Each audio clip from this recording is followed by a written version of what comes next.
Gold, trusted gold buyers. మీరు తాకట్టు పెట్టిన బంగారాన్ని విడిపించి ఈ రోజు ఉన్న మార్కెట్ ధరకు కొనబడను.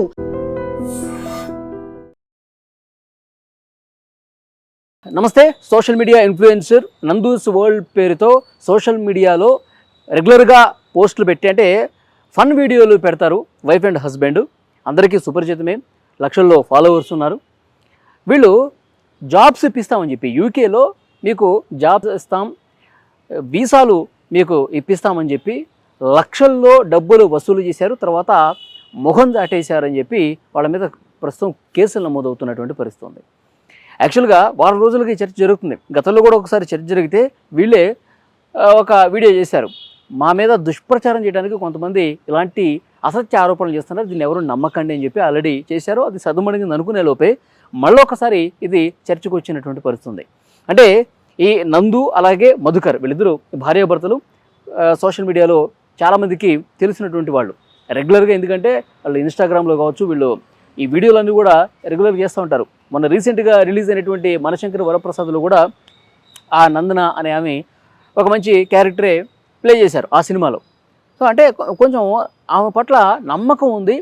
ఎవరైతే ఫాలోవర్స్ ఉన్నారో, ఎవరైతే వాళ్ళు వీడియోలకి రెగ్యులర్గా ఫాలో అవుతున్న వాళ్ళు, వీళ్ళు ఒక మంచి తెలిసిన వ్యక్తులు కాబట్టి, సోషల్ మీడియాలో మంచి ఫేమ్ ఉంది కాబట్టి, లక్షలాదిగా ఫాలోవర్స్ ఉన్నారు కాబట్టి కొంత జెన్యూన్గా ఉంటారని చెప్పి భావించి వాళ్ళకి డబ్బులు ఇచ్చినటువంటి పరిస్థితి ఉంది.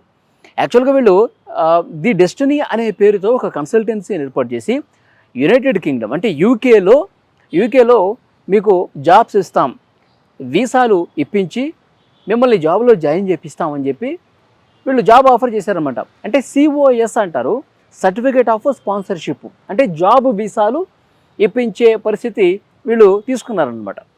ఎవరికైతే ఇంట్రెస్ట్ ఉందో, ఎవరికైతే యూకేలో జాబ్ కావాలనుకుంటున్నారో, ది డెస్టినీ ఈ కన్సల్టెన్సీని మీరు అప్రోచ్ అయ్యి మీ డీటెయిల్స్ కనుక ఇస్తే మేము మీకు జాబ్ చూపిస్తాం, జాబ్ వీసాలు ఇప్పిస్తాం, ఒక్కొక్కరి నుంచి 20 లక్షల రూపాయలు ఇవ్వాల్సి ఉంటుందని చెప్పి ఆ 20 లక్షల రూపాయలు తీసుకొని దాదాపు ఇట్లా 50 మంది ఉన్నారంట. 50 మంది దగ్గర నుంచి ఈ విధంగా 20 లక్షలు దాదాపు 10 కోట్ల రూపాయల వరకు వసూలు చేశారు. ఆ తర్వాత జాబ్ ఏది అని చెప్పేసి అడిగితే ఎలాంటి మెసేజ్కి రిప్లై లేదు, కాల్స్కి రిప్లై లేదు.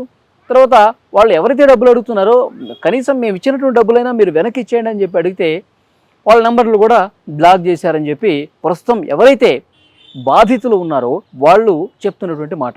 చాలామంది ఇప్పుడు మీడియా ముందుకు వస్తూ ఉన్నారు, చాలామంది పోలీస్ స్టేషన్ల చుట్టూ తిరుగుతూ ఉన్నారు.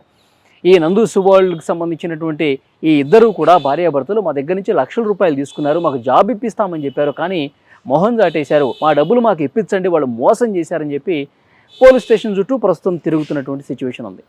సో ఇంత రచ్చ జరుగుతున్నటువంటి టైంలో సో నందన ఆమె మళ్ళీ ఒక వీడియో రిలీజ్ చేశారు. ముగ్గురు వ్యక్తులు మాకు వస్తున్నటువంటి మాకు వస్తున్నటువంటి ఈ పేరుని చూసి ఈర్ష్యతో, అసూయతో చాలామంది మాకు నెగిటివ్గా ప్రచారం చేస్తూ ఉన్నారు, మమ్మల్ని దొంగలుగా చిత్రీకరిస్తూ ఉన్నారు. ఆల్రెడీ యూకేలో అలాంటి బ్యాచ్ ఒకటి ఉంటే మేము వాళ్ళ మీద కేసులు పెట్టాం, వాళ్ళు ఇండియాకు పారిపోయారు. మొత్తం 3 వ్యక్తులు ఉన్నారు. ఆ 3 వ్యక్తులే ఇండియా నుంచి మళ్ళీ మా మీద దుష్ప్రచారం చేస్తూ ఉన్నారు. ఎవరిని నమ్మొద్దు, మా మీద అసత్యాలు చేసేవాళ్ళు ఎవరిని నమ్మొద్దు. మాకు ఇండియాలో ఎక్కడా బ్రాంచ్లో, చాలామంది గుంటూరు అంటున్నారు, తర్వాత దుబాయ్లో బ్రాంచ్లు ఉన్నాయంటున్నారు, హైదరాబాద్లో ఉన్నాయంటున్నారు. మాకు ఎక్కడా ఏమీ లేవు, కన్సల్టెన్సీస్ లేవు, ఎక్కడా మా కంపెనీలు లేవు.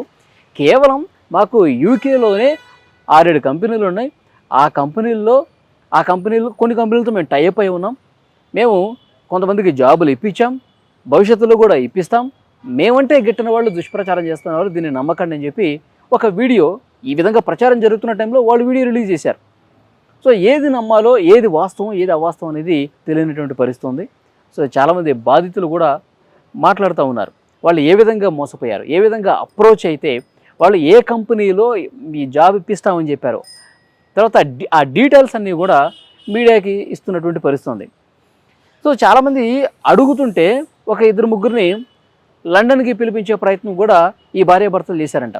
మీకు ఆ వీసాలు ఇప్పించి ఆ జాబ్కి సంబంధించినటువంటి పూర్తి అధికారిక సమాచారం ఆ కంపెనీ నుంచి ఏదైతే ఆఫర్ లెటర్ ఉందో అది, వీళ్ళు ఏదైతే COS వీసాలు ఉన్నాయో అది, వాటన్నిటిని కూడా వాటి త్రూ లండన్కి పిలిపిస్తే లండన్ వచ్చినటువంటి వాళ్ళని ఇది నకిలీ వీసా అని చెప్పి ఎయిర్పోర్ట్ నుంచి మళ్ళీ కొంతమందిని వెనక్కి పంపించేశారని చెప్పి మాట్లాడుతూ ఉన్నారు. సో ఏది వాస్తవం నిజంగా వీళ్ళు మోసం చేశారా, నిజంగా వీళ్ళు కోట్ల రూపాయలు దండుకున్నారా, ఇవన్నీ కూడా ఇన్వెస్టిగేషన్లోనే తేలే అవకాశం కనిపిస్తుంది. కానీ నందన మాత్రం చాలా క్లియర్గా చెప్తా ఉన్నారు, మేము ఇంతవరకు ఏ తప్పు చేయలేదు, ఎవరి దగ్గర అనవసరంగా మోసం చేయాలనే ఉద్దేశంతో డబ్బులు గుంజలేదు, అవన్నీ కూడా మా మీద పనిగట్టుకుని విష ప్రచారం చేస్తూ ఉన్నారని చెప్పి అని చెప్తా ఉన్నారు. సో చూద్దాం, ఇన్వెస్టిగేషన్ అనేది స్టార్ట్ అవ్వాలి. పోలీసులు దీని మీద ఇంకా ఏం మాట్లాడలేదు. సో కేసులు కూడా అధికారికంగా వాళ్ళ మీద, ఆ భార్యాభర్తల మీద నమోదయ్యాయా లేదా కూడా తెలియాల్సినటువంటి అవసరం ఉంది.